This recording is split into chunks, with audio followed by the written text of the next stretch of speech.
Welcome everyone, I'm Addamere and this is level 2-4 of Plants vs. Zombies, Game of the Year edition. Now that we've enough money, our neighbor Crazy Dave offers us the opportunity to increase the number of plants we can bring to a level. Doing so costs some of the money we've been collecting, but there is no downside and nothing else to spend it on at the moment. So of course we buy it. Why wouldn't we? Our loadout for this level will include puff shrooms, sun shrooms, fume shrooms, grave busters, snow peas, repeaters, and I tossed around the idea of chompers, but I felt like the cherry bomb would be better in case of an emergency. We begin the level with 7 grave markers on our lawn, and for the first time we've now the ability to get rid of them. Grave busters are single-use plants that can only be planted on grave markers. They cost 75 sun and take 5 seconds to fully destroy grave markers, during which time zombies can attack and destroy them. Upon destroying a grave marker, the grave buster will leave behind a random pickup item. These can be denominations of money, or some special things we'll likely see later. No spoilers for now. In anticipation of eventually getting rid of them, I begin building defenses as though those 2 leftmost grave markers aren't even there. My goal going into this is for the 7th column here to be the front line of our defenses, and for everything to line up neatly. The appearance of the first conehead zombie signals the first of many issues with my preferred style of methodical building. First, I have to build more of the puff shrooms than I originally intended. Ideally, this 3rd line of defenses, where I'm now building puff shrooms, would be something like a fume shroom or a snow pea. Instead, I have to make do with what I can currently afford, which means nothing but puff shrooms. And while I'm perfectly calm about it now, at the time it all felt very frantic to suddenly see problems barreling down on me. This is illustrated further by the appearance of pole vaulting zombie in the top row, which is the first of many which will be very problematic throughout the level. That pole vaulting zombie not only bypasses a puff shroom, but eats another. This becomes a recurring theme throughout the level, as I struggle not only to get things in place, but to replace those things I've already lost.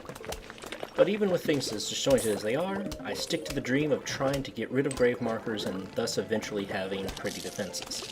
To that end, our first grave buster destroys a grave marker and leaves behind a gold coin just as another pole vaulting zombie sprints onto the lawn. Whereas these were easily handled in the previous levels that featured them, the pole vaulting zombies remain a major source of problems throughout this level.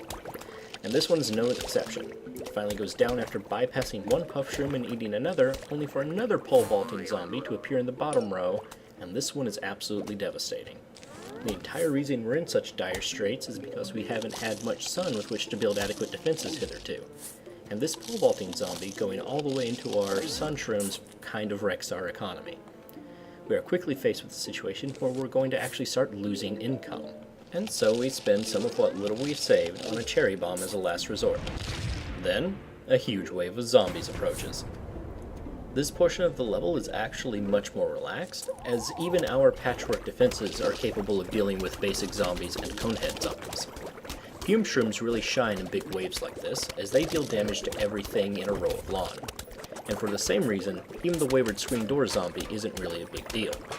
But here again we fall victim to the pole vaulting zombie, which as before bypasses some of our defenses and destroys others. Quite frankly, I was not expecting this many of them, and as a result I was woefully unprepared and got punished for it throughout the level.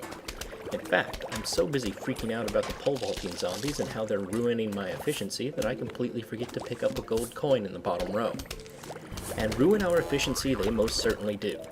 By the time the final wave arrives, I'll have replaced several fume shrooms because pole vaulting zombies ate them. In retrospect, just moving our defensive line back a column or 2 at the beginning of the level would have really helped. Other solutions to the problem of being constantly overrun and replanting expensive fume shrooms might have been to invest in them a little later, or bring different plants. With all the money sunk into fume shrooms that were destroyed, we could have easily afforded a couple of snow peas to slow down tough foes. Maybe place a walnut here and there. But at least I eventually managed to line up some pretty columns of plants, right? That's what I tell myself as I watched yet another fume shroom get eaten by a pole vaulting zombie.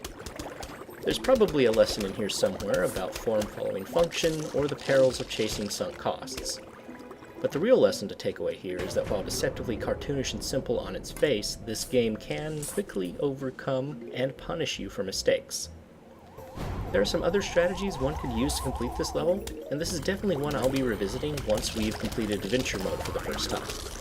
But for now we're presented with the final wave, which, thankfully, is very similar to the first huge wave. There's only the one pole vaulting zombie, and while we're starved for sun, we don't have all that much to worry about. A last-second puff shroom placement saves our fume shroom from being eaten by the conehead zombie, and as the level draws to a close, we click on these sun motes, and then also our reward, the Suburban Almanac, which I'll show off in another video.